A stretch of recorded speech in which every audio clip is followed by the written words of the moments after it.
What if a simple paper boat, folded in a quiet hospital room, led a lonely child to a forgotten billionaire, a single mother to a life she never imagined, and all of them into a love that rewrote the meaning of family? In just 20 seconds, we'll take you from heartbreak to healing, betrayal to belonging, and it all begins in the most unexpected corridor. If you're new to the channel, don't forget to subscribe, like the video, and tell us in the comments where you're watching from. Now let's jump into the story.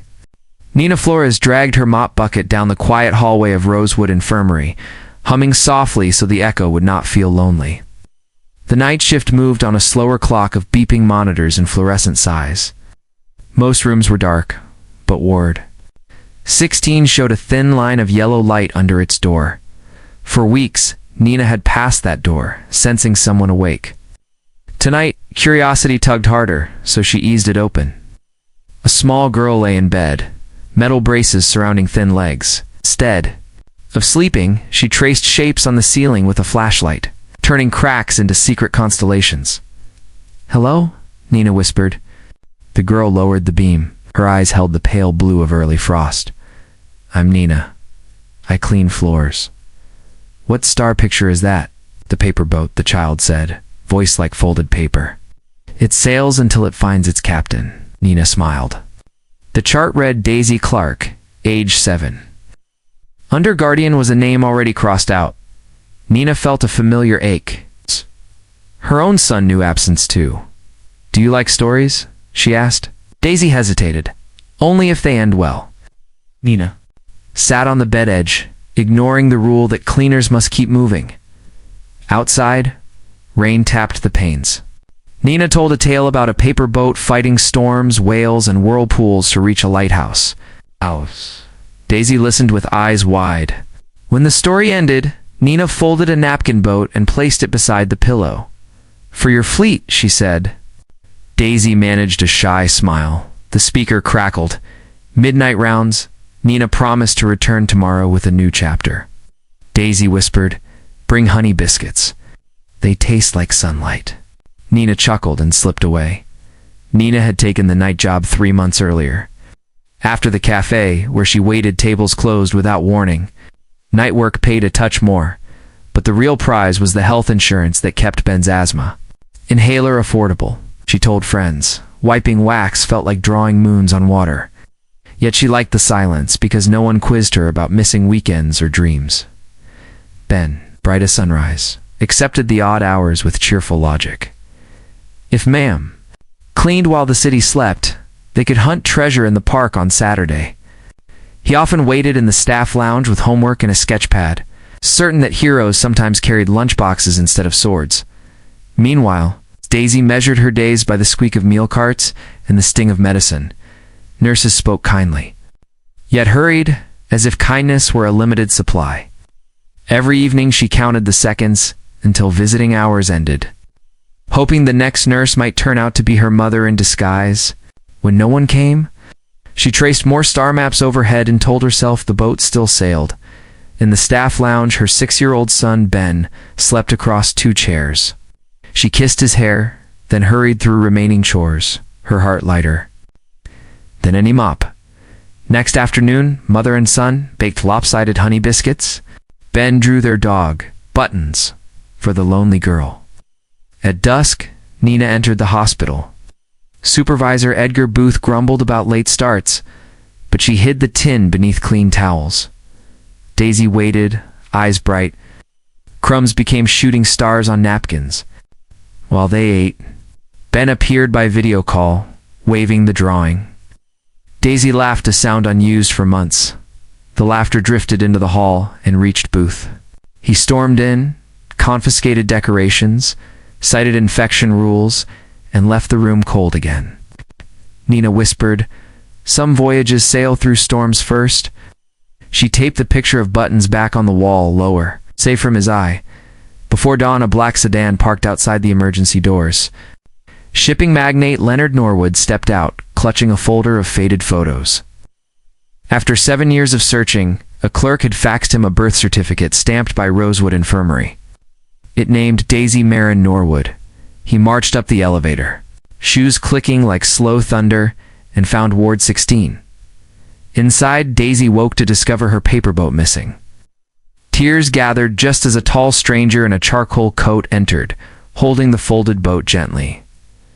"Are you another doctor?" she asked. "Double quotes, no, little sailor," he said, kneeling so their eyes met. "I'm someone who crossed oceans to find you." Nina, returning with fresh water, froze in the doorway. The flashlight rolled from Daisy's hand, its beam landing on a ceiling crack shaped like an arrow. Destiny, it seemed, had followed the map she drew each lonely night. Dawn tinted the windows pink as Rosewood's forgotten corridor stirred. Monitors beeped a new rhythm, matching 3 hearts suddenly joined by stories, crumbs and a small paper boat beginning its second voyage. Leonard Norwood left the hospital at sunrise, but he did not go far. Instead of returning to his glass tower, he waited in the parking lot cafe, sipping coffee that tasted of cardboard. Every 10 minutes he checked the folder with Daisy's birth certificate, afraid the ink might vanish if he looked away. She had called him another doctor, yet her shy gaze had felt like sunrise after years of fog. Inside Rosewood Infirmary, Daisy drifted between sleep and wonder. Nina's promise still echoed. "I'll be back tonight, sailor." Daisy pressed the paper boat to her heart and counted ceiling stars until visiting hours. Each beep on the hallway monitor sounded like a lighthouse bell guiding someone. Home. Doctor Harriet Poole summoned Leonard to her office before noon. Her desk was tidy, her tone cooler than marble. "We run a hospital, not a reunion hall." She began. Leonard set the certificate in front of her. "Your files list Daisy Clark. Here is Daisy Marin Norwood." Poole studied the seal, her eyebrows lifting a fraction. "You understand we need proof beyond paper," she said. "Blood." "Will do," Leonard replied. Thus, a DNA test was arranged before lunch. Swabs collected with the same care as royal jewels. Nina mopped outside the lab, pretending not to listen. When Leonard stepped out, he asked about the smell of lemon soap in the corridor. She apologized, but he smiled. "Smells like someone cares." In 2 sentences, he learned about Ben, honey biscuits, and how stories made Daisy sit taller. Before Nina could fear a scolding, Leonard said, "Would you read those stories again tonight?" "I will bring a projector." Word of the projector spread through staff like warm butter. Edgar Booth, chief of rules, puffed like a kettle. "This is a medical ward, not a cinema," he barked. Dr. Poole, unusual softness in her eyes, overruled. Him. 1 hour only. "We measure Daisy's oxygen every 10 minutes. Booth left muttering about popcorn germs. That evening, lights dimmed, and an old cartoon splashed across a blank sheet hung on the wall. Leonard sat on a stool, Nina perched beside Daisy. Ben, wearing oversized headphones, operated the play button. Daisy giggled when a sailor in the film chased dancing stars. Nurses peered in from the doorway, astonished to see the silent child laughing so loudly. After the credits, Leonard produced a velvet pouch. Inside lay a small silver compass. "It points north, even when clouds hide the sky," he said, placing it in Daisy's palm, "so you always know I will find you." Daisy closed her fist around it and asked if north led to honey biscuits. Nina promised yes, if the biscuits were warm. The DNA result arrived the next morning, match confirmed. Leonard's shoulders dropped, as if someone had removed a mountain from them. He signed temporary custody papers on the spot. Dr. Poole scheduled a meeting with social services, praising Nina's support in Daisy's progress. Booth glared from the corner, sensing his tidy world rearranging itself. While hospital lawyers prepared new documents, Leonard spent long hours in Daisy's room. He listened to her describe each ceiling crack constellation, the flying spoon, sleepy whale, the mismatched stars that almost touch but never meet. "We'll fix that," he whispered, drawing 2 stars closer on her sketchpad. She grinned and declared the constellation healed. By week's end, Nina's union steward cornered her in the pantry. "Off-clock caretaking can get you fired," he warned. Nina wiped biscuit dough from her forearm and said some rules bow to kindness. The steward sighed but handed her a leaflet about legal protection. Nina slid it behind a cereal box and returned to stir batter. Outside the hospital walls, the story turned wild. A gossip site published grainy photos of Leonard carrying the paper boat. The headline shouted, "Billionaire duped by night janitor." By afternoon, talk shows debated Nina's motives. Her phone buzzed non-stop with blocked numbers. At first, she wept in the staff restroom, but Ben slipped a note under the door. "Heroes, stay brave." Leonard faced louder storms. His board of directors feared distraction, and shareholders dreaded scandal. He called an emergency meeting. Reporters camped outside the skyscraper lobby, microphones poised. Leonard entered alone, carrying the compass. In a fresh drawing from Daisy, two stick figures holding hands under mismatched stars now joined. In the boardroom, he placed the picture on the projector instead of quarterly graphs. "This is our headline," he told them. "Not loss, not profit, love found." Some murmured about reputation. Leonard tapped the compass. "North is not a number." The room fell silent, and no one dared move the picture. That night, Leonard returned to Rosewood with a job offer for Nina, personal caregiver. Triple salary, flexible hours, Ben's schooling covered. And his first thought was disbelief. Her. Second was rent, and her third was Daisy's smile. She accepted under one condition. Ben keeps his dog Buttons, even if Buttons sheds everywhere. Leonard laughed. Every ship needs a dog to chase seagulls. Storms, however, did not quit. Leonard's younger brother, also named Leo, same letters, different heart, called from abroad. His voice oozed concern. "A cleaner living in your house? Think of the family image," Leonard replied. "Family image is Daisy's grin." Leo hung up. But the next morning, lawyers delivered a letter challenging custody and advising a psychiatric review of Leonard's judgment. Dr. Poole snapped the letter in half and threw it in a shred bin, then ordered extra physio time for Daisy. "To strengthen independence," she said. Daisy's walker sessions gathered applause. With Nina on one side and Leonard on the other, she shuffled 3 steps forward, compass swinging like a tiny pendulum. "The boat found its captain," she declared. "Oh, now the stars match." Ben cheered from the doorway, holding Button's photo above his head. As hospital dusk settled, Leonard gazed at the 2 women who had saved his daughter, one by blood, one by biscuits. Outside, paparazzi flashbulbs sparked like faulty constellations. But inside the room, the light was steady and warm. Dr. Poole entered with a gentle cough. "Mr. Norwood, arrangements have been approved. Daisy may stay in a private unit while we handle legal waves. We call it Calm Bay." Nina winked at Daisy. "Better than Ward 16, she said. Leonard nodded. "A harbor until the sea settles." The janitor, the shipping king, and the little sailor watched night fold over Rosewood Infirmary. Somewhere beyond clouds, the real stars burned, some perfectly paired, others uneven but shining just the same. Ow. None of them looked mismatched to Daisy anymore. Spring rain traveled with Nina, Daisy, and Ben as the car wound through misty hills toward Willowbrook Lodge, a forgotten company retreat now serving as refuge. The stone house waited behind blooming apple trees, windows aglow like lanterns. When the gate clicked shut, Daisy whispered, "This feels like the first page of a secret book." Leonard smiled, easing her wheelchair across the gravel. House He hoped could grow even in borrowed soil. Inside, rooms smelled of old cedar and hopeful paint. Nurse Georgia Blake, hired for full-time rehab, greeted them with a sunny salute. She arranged parallel bars near a picture window so Daisy could practice walking while watching rabbits hop through clover. Every morning, Georgia taped a gold star beside the window for each new step. And by week's end, the glass looked like night sky turned upside down. Nina filled the kitchen with honey, cinnamon, and kettle songs. She taught Ben to whisk batter softly, to respect sleeping yeast. Evenings, they carried warm rolls to Daisy's room, where Leonard read chapters from a sailor's diary. Sometimes his voice cracked when the sailor mentioned lost harbors. Daisy squeezed his hand, reminding him that all ships could change course.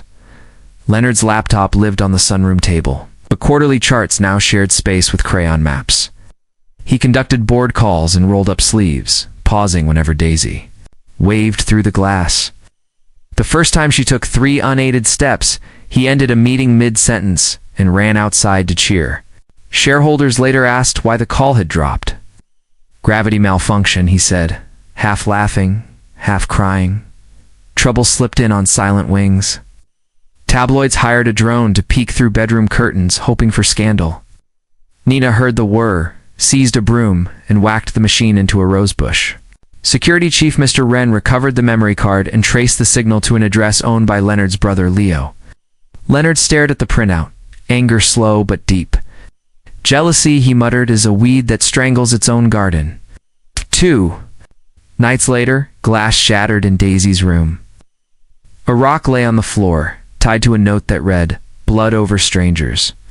Alarms roared, dogs barked, and guards caught 2 masked intruders near the orchard.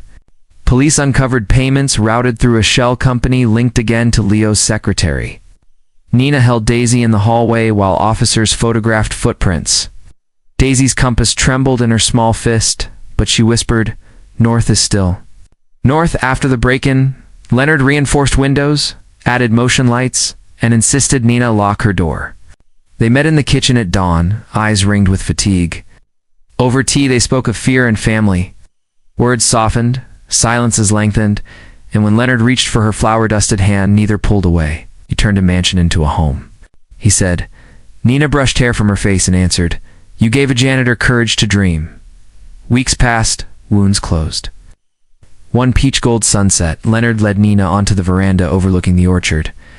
Birds settled in branches, and the world hushed, as if expecting a story. Leonard produced a small ring carved with 2 stars, almost touching like the ceiling cracks Daisy once traced. When the sky finally clears, he murmured, "Will you steer this ship with me?" Tears blurred Nina's view, but her yes rang steady. Court still loomed. Leo's lawyers claimed Leonard was unstable, manipulated by a cleaner with romantic ambitions. They petitioned to remove Daisy and place her in a luxury clinic abroad. Leonard hired attorney Samira Quinn, a calm whirlwind. The night before the hearing, Samira rehearsed questions in the lodge library. Ben played judge, wearing a bathrobe as a robe, while Daisy practiced rising from her chair to the walker. Each rehearsal ended with cookies and loud applause. The hearing opened in a wood-paneled courthouse, smelling of old books and fresh nerves. Leo's counsel painted Nina as an opportunist, waving tabloid prints and drone photos. Samira countered, with medical charts showing Daisy's weight gain, physio milestones, and psychological evaluations praising the nurturing stability of Mr. Norwood's household. Dr. Harriet Poole testified via video, stating, "Progress blossomed when kindness replaced loneliness." Mid-session, Samira asked Daisy if she wished to speak. The judge hesitated, then nodded. Daisy stood, walker steady, compass glinting. "I used to count cracks on a ceiling," she said in clear, soft tones. "But now I count steps in sunshine. Nina gave me stories, Leonard gave me mornings, all together feel like parents." The courtroom fell silent, except for the rustle of reporters scribbling history. After brief deliberation, the judge ruled in Leonard's favor, citing overwhelming evidence of emotional and physical well-being. Leo exited without a glance back. Outside, cameras flashed while Leonard, Nina, and Daisy faced microphones. Ow. Leonard spoke first. "Today is about healing, not headlines. We will plant seeds, not suspicions." Nina added, "Our door stays open to hope." Ben waved Button's photo at the crowd, proclaiming family includes fur. Back at Willowbrook Lodge, storm clouds broke apart, leaving pink strips of sky. Nurse Georgia placed a final gold star on the window and said the glass could hold no more. Daisy laughed, calling it a galaxy. Nina and Leonard walked hand in hand beneath pear blossoms, planning a small garden wedding where vows would be written on paper boats. Night settled. Orchard trees whispered like gentle waves. Leonard tucked Daisy into bed. Nina read a bedtime tale about a seed that traveled in a bottle across the sea to grow on new land. When the child drifted to sleep, the adults paused at the doorway, watching breaths rise and fall like quiet tides. Beneath that roof, roots had taken hold, roots of stories, biscuits, and stubborn compassion. They might have borrowed the soil, but the love now blooming belonged wholly to them. Outside, wind carried apple blossom petals past the repaired window, scattering them like new constellations across the lawn. In their wake floated the faint scent of honey and possibility. Promising that tomorrow's fruit would taste even sweeter, Dawn tiptoed over Willowbrook Lodge, drawing peach stripes across the orchard and lighting a row of folding chairs set in the grass. Birds sounded like soft trumpets, rehearsing for the ceremony Nina had planned with scraps of paper and a heart full of impossible courage. Leonard Norwood stood on the veranda, straightening a tie that felt suddenly too formal. For apple tree air? Somewhere inside, Nina and Nurse Georgia pinned white daisies to Daisy's hair. 8 months earlier, the girl had counted ceiling cracks in a hospital. Today, she would count steps toward a new life. The courtyard at Rosewood Infirmary had been unsuitable for picnics when Nina first saw it: cracked stone, rusty benches, weeds shoulder high. Now, the same courtyard waited 50 miles away, transformed for the afternoon reception. Staff had cleared the weeds, painted benches sky blue, and planted rows of marigolds around a wooden platform. Paper boats each folded by Daisy and Ben hung on fishing line between lantern poles, bobbing whenever a light breeze sighed through. Invitations had read, "Join us where stories heal." Written in Ben's careful pencil, guests began arriving through the orchard gate. Dr. Harriet Poole, in a lavender dress, still clasping chart folders out of habit. Attorney Samira Quinn, carrying a camera for candids. Nurse Georgia wearing running shoes under her satin skirt in case Daisy needed backup. Leonard's shoulders eased each time he hugged another ally from the long journey. Ben, appointed ring-bearer, practiced a dignified stride near the apple barrels, though his tuxedo jacket kept sliding off one shoulder. Nina's sister called from overseas on a video tablet perched among teacups, waving whenever someone walked past. Then the music started. Just Mr. Wren, with a weathered violin, playing a sailor's lullaby. Every head turned as Daisy appeared at the lodge door. She wore a pale blue dress that mirrored the sky and leaned on her silver walker without fear. The small compass hung from a ribbon on her wrist, ticking quietly like a pocket heartbeat. In her free hand, she carried the very first napkin boat Nina had folded months ago. Each slow, steady step left a dimple in wet grass. Each smile she received seemed to push worry farther away. Nina followed, walking beside Ben, sunlight recognizing every laugh line on her face. When they reached the simple arch of grapevines, Leonard met them, eyes glistening brighter than any jewel he could purchase.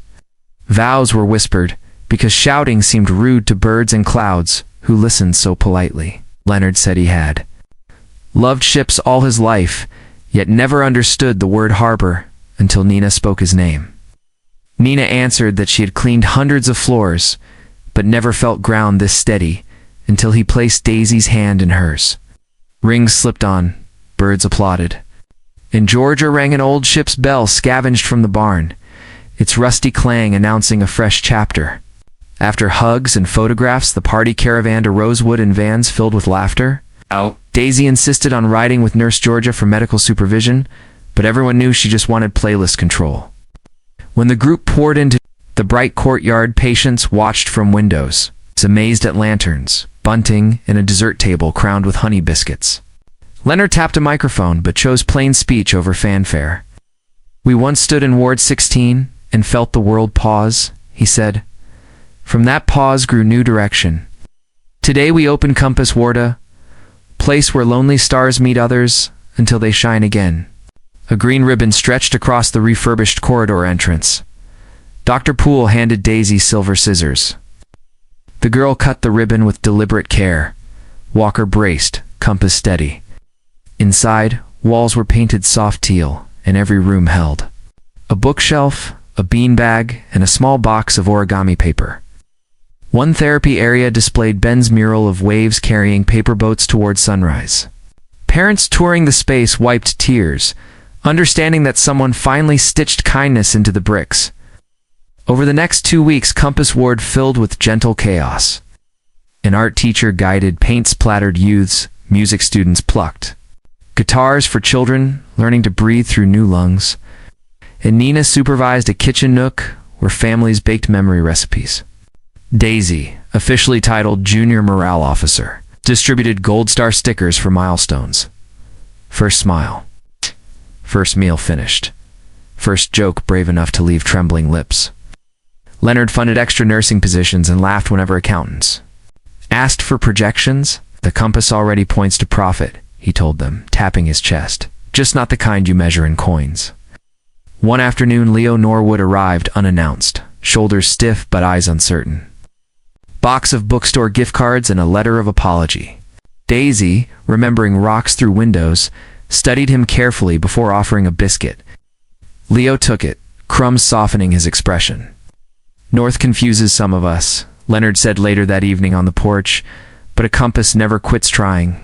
Nina squeezed his hand, silently pleased that forgiveness had found enough chairs at the table. Summer folded into itself, and Willowbrook Lodge settled into peaceful routine. On warm nights, the family sat under strings of porch lights, munching peach slices, while Miracle the rescue dog adopted after the trial chased fireflies.